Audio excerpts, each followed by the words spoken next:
よいしょ。はい、どうも、そのさんチャンネル、そのさんです。ということで、今回はですね、先日、私が南河内グリーンロードというところを走りに行きましたので、それの感想っていうのと、スプロケットを 1132T に変えて、初めてがっつり走りに行きましたので、32T のスプロケットに変えてみてどうだったかっていう、インプレッションとまではいかないかもしれませんが、感想、この2つを合わせて、お話ししていこうかなと思います。で、ちょっと申し訳ないところなんですけれども、今回のこの動画に関しては、どちらかというと投稿のスピード感の方を大事にしたいなと思いましたので、編集をほとんどしていない、もう素材そのまま出すというような感じになってしまっているかなと思います。そこはご容赦いただきつつ、お付き合いいただければなと思います。では、行きましょう。さあ、ではですね、まず、南河内グリーンロードを先日走ってきての感想なんですが、本当申し訳ないことに、撮影していた時、GoPro のバッテリーっていうのが完全にもうなくなってしまって、3分の2ぐらいかなまでしかちょっと撮影ができなかったんですね。なのでそこは本当に、情報量が少ないなっていう風になってしまったので、あえて、ちょっと感想っていうのを別で今回お話ししてみようかなという風に思いました。で、この南河内グリーンロードなんですけど、すごい単純なシンプルな、感想としては、もう、しんどかった。めちゃくちゃしんどかったですね。私、東京に、住んでた時期と、今大阪で住んでいる状態なんですけれども、東京のサイクリングスポット的なところも、大阪のスポットもちょこちょこね、いろいろ走りに行ったんですが、トップクラス、下手したら、私の中では一番しんどかったかもしれないです、今回のが。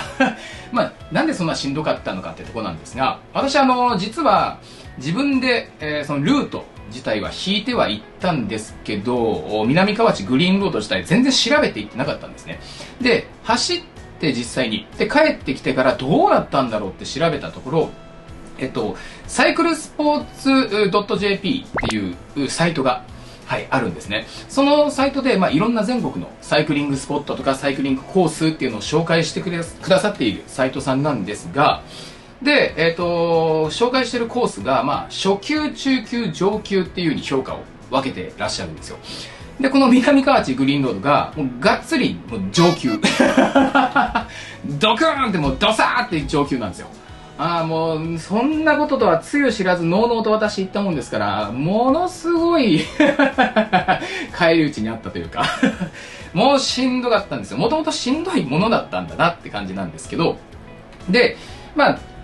しんどさの内容としては、距離がですね、駒ヶ谷っていう駅を私は起点スタートとして、ゴールを千早口っていう駅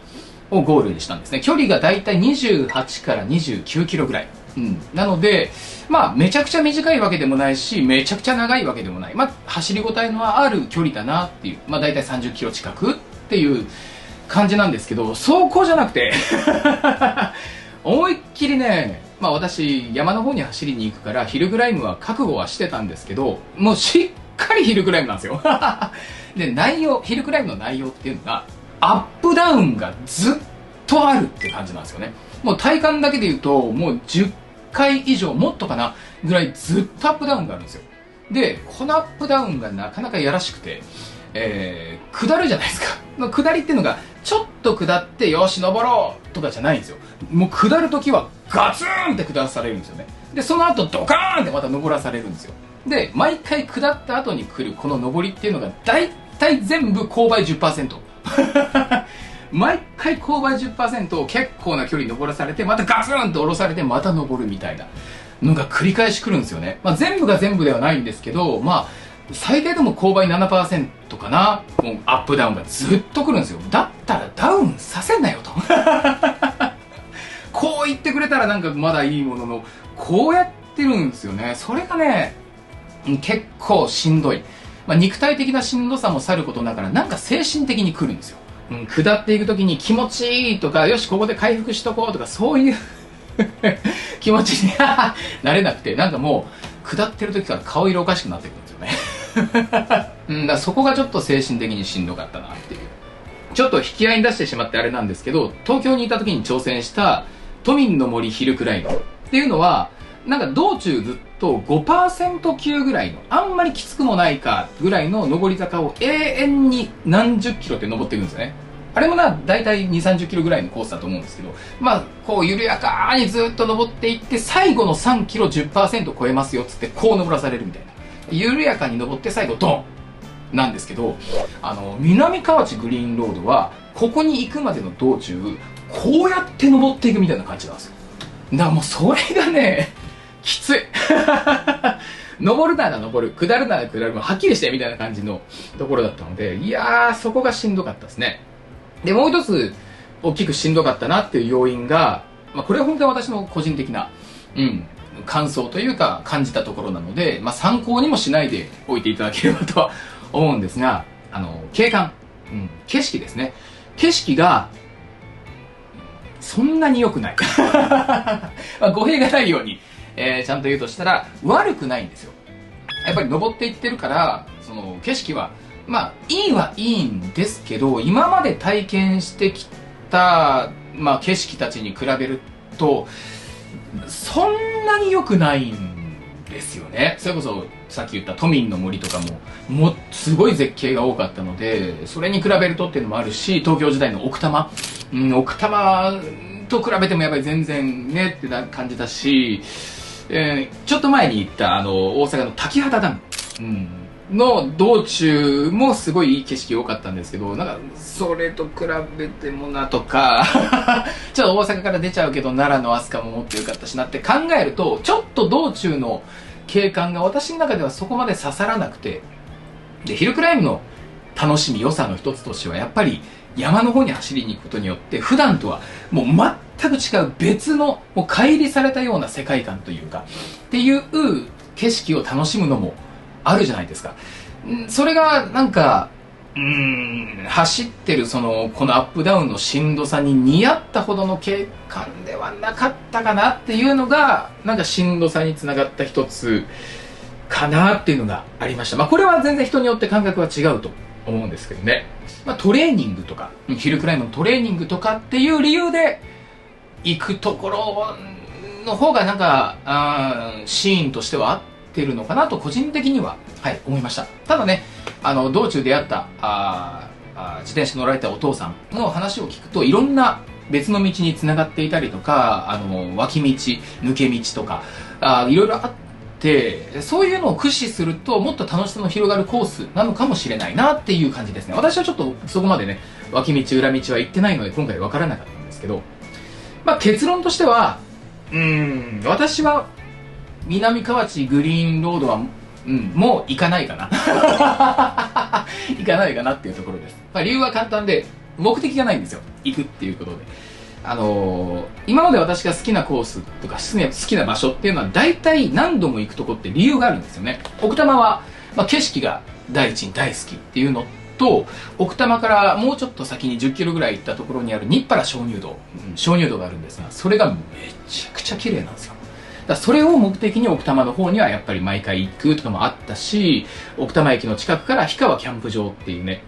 本当に歩いて5分ぐらいのところにめちゃくちゃいい、設備めちゃくちゃいいキャンプ場もあったりしたので、行く理由が、目的があったんですけど、特にちょっと今回それが見つけられなかったんですよね。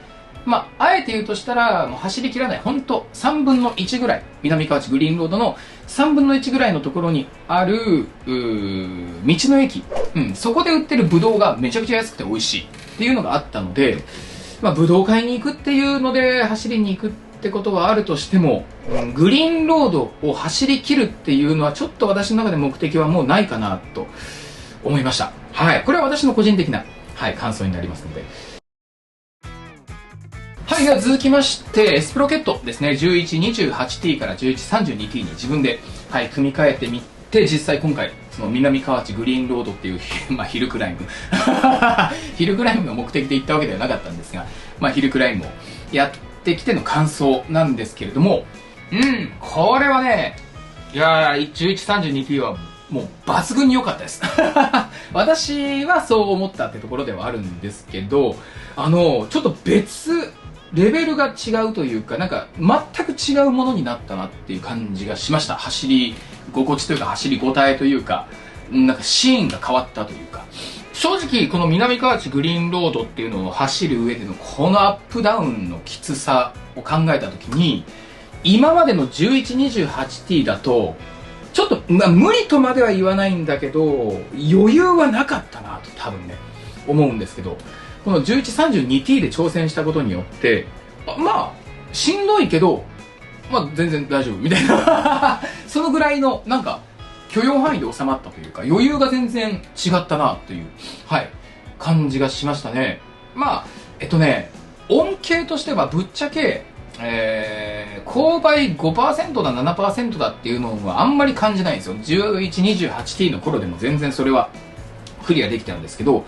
本領発揮というか進化が出たのが10%、勾配 10% ぐらいから、一番大きい 32T のね歯車に入れた瞬間に本当にちょっと感動するというか、マジでって思うぐらい進むんですよふわーって登っていけるんですよ。全然もう喋りながらとか鼻歌混じりでも全然回せるぐらい、こんなに楽なの 10% かっていう風に感じたんですね。だから恩恵はすごい、特にやっぱりヒルクライムの時の恩恵はいやすごいなと思いました。なんで 10% 超え15とかでも登れるだろうなと。20だとねそれは脚力とかの問題になってくるとは思うんですが、でも、ちょっとね、頼もしいなって正直思いました。デメリット面としては、私の調整がねまだまだ甘いっていうのもあるんですけど、やはりシフトチェンジがちょっともたつく。今までアルテグラのスプロケットアルテグラのリアディレイラーショートゲージでやってた時は、切り替えた時に何ていうんですかね、スパンスパンスパンって決まる感じなんですよ。スパンスパンスパンスパンって決まってくれるのが、105の 32T のスプロケットと105のリアディレイラー GS ロングケージにすると、なんかねカチャカチャって変わってくれる瞬間もあるんですけど、カチャンカチャンっていう瞬間もどこかであったりするので、そこのねなんていうんでしょう、気持ちのいいスパスパスパって変わる感じっていうのはちょっと減るんですけど、別に走りにものすごい大きな影響があるかっていうと私はそんなにないんですよね。レースとかでもう1分1秒 0.1 秒とかを競うようになってくると、このシフトチェンジのなんていう心地よさ、切り替えの速さっていうのは鍵を握ってくるのかもしれないんですが、全然もうポタリングとか、普通の緩いサイクリングとか、もう自分の中の楽しみだけって考えたら全然そこは問題にならないかなって思いましたね。デメリットと感じるまではないかなとは思います。でもう一つデメリット面であるとしたら平地、平坦な道を走ってる時に、一番でかいスプロケットまではあんまりいかないじゃないですか。かといってトップギアまでもいかないとは思うんですけれども、真ん中ぐらいですね。スプロケットがこう大きいのからちっちゃいのまでがあった時のこの真ん中ぐらいの時がやっぱり 1128T の時よりもなんかちょっと大味になったって感じがするんですよ。本当に微妙な塩加減で、走れてたところがちょっと味付けが大雑把になったかなっていう感じは多少思います。でもそれも正直、シビアにすごく見る人なら別なんですけど、普通に楽しむサイクリングを楽しむって上では、別に許容範囲じゃないかなと個人的には思いましたので、デメリットって強いて言うならそういうところにはなってくるんですけれども、それよりもやっぱり上りにいざ直面した時の 32T まであるんだぞっていう恩恵の方がでかすぎて、正直 1132T っていうのはものすごいいい選択肢だったなというふうに実際走ってみて、そういうふうに、感じましたね。かといってじゃあ10% こんな楽になったから今後いろんなヒルクライムコースやりに行こうっていうふうには個人的に全然思ってないんですよヒルクライムコースを狙っていくことは私の楽しみ方の中ではないんですね。行きたい場所にたまたまそれがヒルクライム要素が強いところだったら、それはもうヒルクライムをしに行ったわけじゃなくて行きたい場所に行くのが目的なので、ヒルクライム要素があろうがなかろうがもう行くに決まってるんですよ。それはいいんですけどね。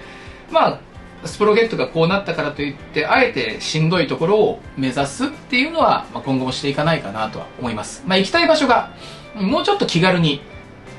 できるかなと。なのでまとめてしまうと、このスプロゲットのところでまとめると、まあ趣味で楽しむ上、とかサイクリングポタリングっていう上では1128よりも、